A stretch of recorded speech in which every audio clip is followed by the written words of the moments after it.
Sometimes people think that if you do the right thing and try to love God above all and your neighbor, everything should go well for you. But Jesus and the martyrs show us this isn't true. We live in a world in which there's a struggle between good and evil, and being on the side of good doesn't mean that you won't suffer. Hello, I'm Father James Kubicki, and those thoughts came to me because of the saint whom the Church honors today, an English bishop of the 12th century, St. Thomas Becket. He was a loyal friend and supporter of King Henry II, who pushed to have Thomas appointed the Archbishop of Canterbury and leader of the Church in England. Thomas was ordained a priest and a bishop and soon experienced a conversion. He began to serve the Church rather than the king, who thought he could push Thomas around and have him do whatever he, the king, wanted.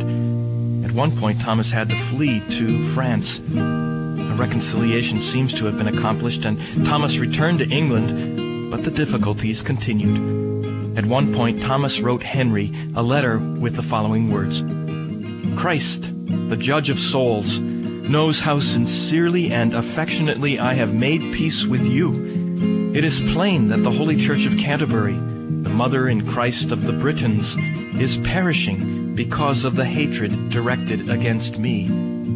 Rather than let her perish, I shall expose my head to the blows of my persecutors. I am ready not only to die for Christ, but to endure 1,000 deaths and all manner of torments, if he, by his grace, will grant me the strength to suffer." No, following Christ isn't always easy, and St. Thomas, who was struck down in his own cathedral by the king's soldiers, is a clear example of this.